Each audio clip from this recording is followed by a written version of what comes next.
While millions of tourists every year tilt their heads upward to admire the towering statue of Emperor Wilhelm and the crumbling ruins of a medieval fortress, something else entirely waits beneath their feet. Something that the brochures barely mention. Something that the tour guides gloss over in a single sentence before moving on. There is a shaft here. A vertical wound cut straight down into solid rock. Not 10 meters, not 30, not even 50. The numbers that come up when you dig into the records land somewhere around 176 meters. 176 meters of pure hand-carved darkness, driven into the heart of a mountain by people who had no power tools, no electricity, no modern ventilation, and no safety equipment that we would recognize today. The official explanation? A castle well. Water supply for the garrison. Medieval engineers doing what medieval engineers did.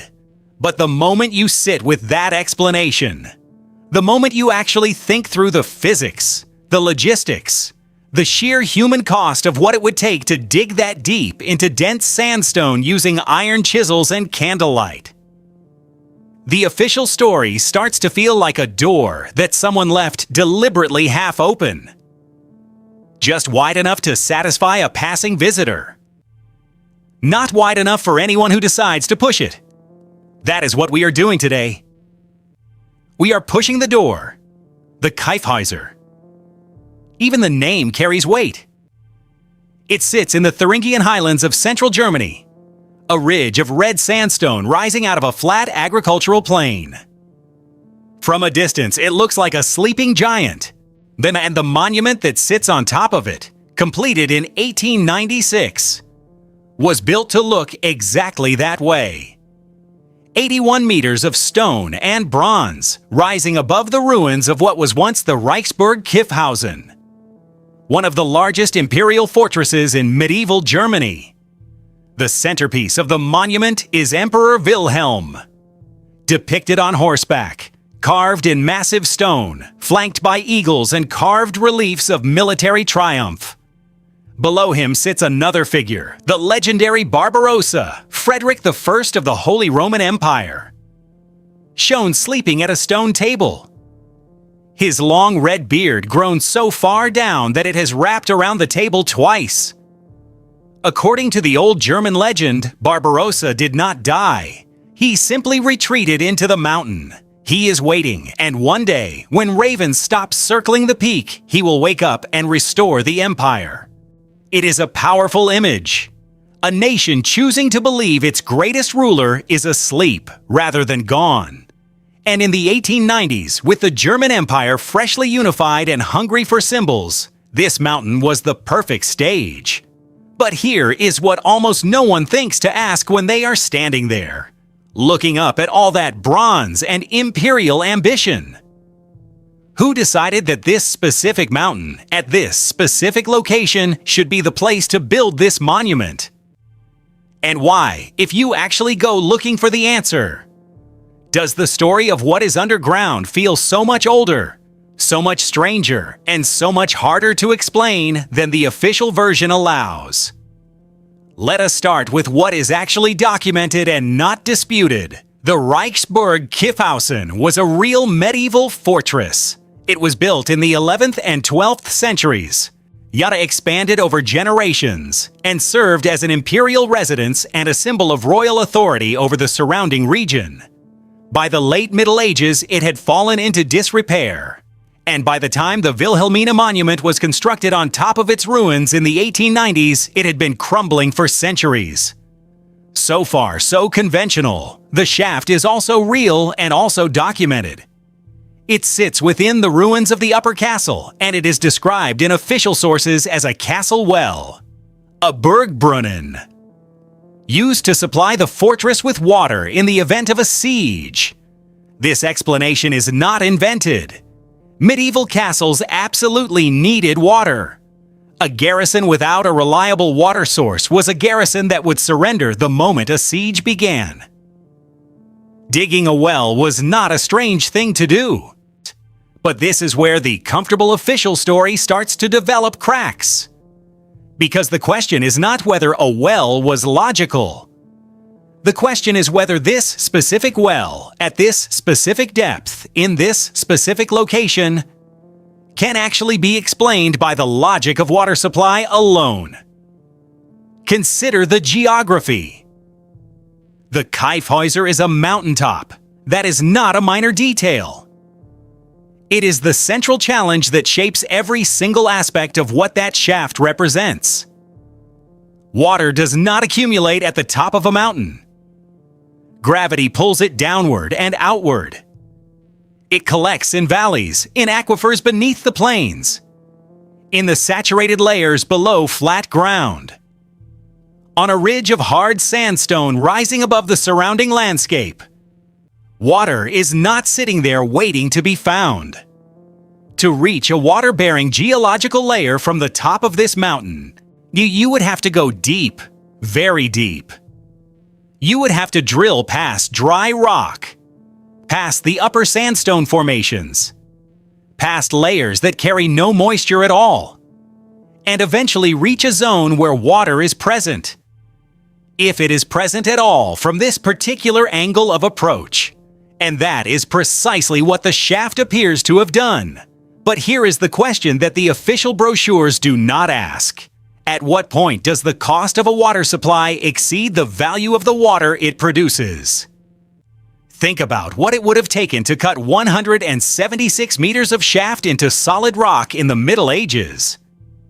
Every single meter required men crouching in a narrowing hole, swinging hammers, chipping away at stone, breathing air that grew thinner and more toxic with every additional meter of depth. While every fragment of broken rock had to be loaded into buckets and hauled up by hand, using rope systems that would have been primitive by any standard. The deeper the shaft went, the more rope was needed. The more time it took to haul material up, the less actual cutting could happen in a working day. At a certain depth, the work must have felt less like construction and more like a slow suffocation. Men descending every morning into a darkness that no amount of candles could fully light, working in air that was thick with stone dust and the fumes of burning fat. Someone paid for that. Someone organized it. Someone decided that the cost in human suffering and material resources was worth it. Was it really just for water? The well at the Festung Königstein in Saxony reaches approximately 152 meters and has been studied and documented in considerable detail. Visitors can read about the engineering challenges it posed, the ingenuity required to keep workers alive at those depths. The Kyffhäuser shaft reportedly goes deeper, and yet it receives a fraction of that attention. The documentation is thin. The detailed technical analysis you would expect for what might be the deepest hand-cut vertical shaft in European history is simply not prominently available. The tourist information covers the monument, the legend, the view. The shaft gets a number and the narrative moves on. That absence of documentation is itself worth noting. Not as proof of anything, but as a signal that something about this subject has not been treated the way you would expect a truly remarkable historical engineering achievement to be treated. Now let us think about the shaft from a purely technical standpoint, because the physics of what was accomplished here demands serious engagement. Sandstone is not soft. It is a sedimentary rock that can range from relatively friable to extremely hard, depending on its composition, its age, and the pressure it has been under. The sandstone of the Kyffhäuser Ridge, formed over millions of years under significant geological pressure, would have presented serious resistance to hand tools. Progress in such a medium, even with skilled workers, would have been measured in centimeters per day in the deeper sections. Ventilation at depth is a critical problem that tends to get overlooked in casual descriptions of medieval well digging. Below roughly 30 meters, the air in a sealed shaft becomes dangerously depleted of oxygen. Workers would have needed some form of air circulation. bellows, ventilation shafts, or timed rotations. Without these measures, workers would have lost consciousness and died. The fact that the shaft exists at this depth suggests that whoever organized its construction understood this problem and had systematic solutions for it. That level of applied engineering knowledge is not trivial or accidental. The walls of the shaft, based on what has been described by those who have examined it, show evidence of careful finishing. This is interesting. A purely functional water well does not need careful wall finishing. As you cut through rock until you hit water, you line the walls where necessary to prevent collapse, and you stop. You do not invest additional labor in making the walls aesthetically consistent if the only purpose is to lower a bucket. Finished walls suggest that the shaft was intended to be traversed, that people were expected to descend and ascend it, possibly repeatedly, possibly carrying things. That suggests a different function than simple water extraction. Or at minimum, a secondary function that ran alongside water collection. What that function might have been is where the evidence runs out and interpretation begins. And it is important to be honest about that boundary. What is more interesting from an analytical standpoint than the treasure theories that have always circulated around this mountain is what might be called the infrastructure theory. A shaft of this depth and this level of craftsmanship is not just a hole. It is a piece of infrastructure. And infrastructure is built to support systems. The question worth asking is what system this shaft might have supported. Not just as a water source, but as a vertical access point within a larger network of underground space. The Kyffhäuser Ridge is a geological formation with natural fissures, cavities, and zones of varying rock density. The medieval builders who constructed the Reichsburg clearly understood the terrain. Their fortifications followed the natural contours of the ridge in ways that reflect detailed knowledge of the underlying geology. It is not unreasonable to ask whether those same builders also mapped, modified, or expanded the natural underground features of the mountain. If there are natural cavities at depth, or if the shaft connects at its base to a horizontally expanded chamber, then its function changes entirely. It becomes an access point.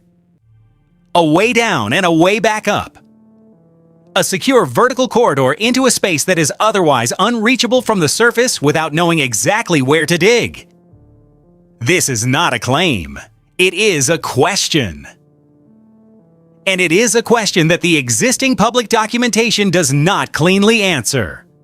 There is something else worth noticing about the monument built on top of all this in the 1890s. When the German Empire commissioned the Kyffhäuser monument, they were not simply building a tourist attraction.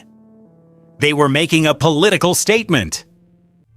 The monument was intended to connect the newly unified German state to the deep historical roots of German imperial identity. To say in stone and bronze that the new empire of Kaiser Wilhelm was the natural successor to the medieval Holy Roman Empire of Barbarossa and the Hohenstaufen dynasty. Choosing this specific location was a deliberate act of historical symbolism. But here is the secondary effect that may or may not have been intentional. A monument of that scale, placed on top of an existing ruin, becomes the dominant visual feature of the landscape. It redirects attention. And visitors who come to the Kyffhäuser today come to see the monument. They photograph the monument. They read about the monument. The monument, with its imperial grandeur and its romantic Barbarossa legend, becomes the story. And the ruins beneath it, including the shaft, become the footnote. Whether that redirection was intentional or simply the natural consequence of building something imposing over something older, the effect is the same. The monument draws the eye upward. The shaft, which arguably represents the most technically extraordinary thing at the entire site, sits in the shadows. Let us be precise about what we actually know versus what remains uncertain. We know the shaft is real. We know it is extraordinarily deep by any medieval standard. We know that the engineering required to create it would have been significant, costly, and demanding. We know that the official documentation surrounding it is thinner than one might expect for such a remarkable structure. We know that the 1890s monument effectively became the dominant narrative of the site, overshadowing everything beneath it. What we do not know, what the available evidence does not cleanly establish, is whether the shaft served any purpose beyond water supply. We do not know exactly when it was constructed, whether it was constructed in a single effort or in stages over generations, whether it connects to any horizontal spaces at depth, or why it was eventually abandoned and partially filled in rather than maintained as the critical defensive asset it supposedly represented. That gap between what we know and what remains unexplained is not a conspiracy. It is simply an open historical question. And open historical questions deserve continued investigation rather than premature closure. The official version of the Kyffhäuser shaft is not necessarily wrong, but it may be incomplete. It may be telling us part of a story and stopping before the story gets complicated. And when official explanations stop before the complications, that is precisely the moment when it becomes worth asking why. The shaft is still there. It has been partially cleared and is accessible to some degree. What systematic scientific investigation of its walls, its base, its exact dimensions, and its geological context would reveal?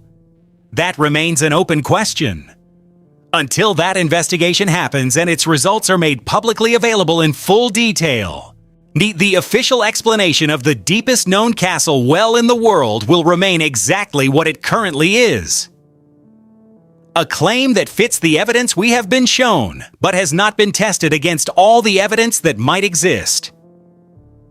And if you are the kind of person who thinks that distinction matters, if you believe that the difference between a tested claim and an untested one is worth tracking, then the Kyffhäuser shaft is a place worth paying attention to.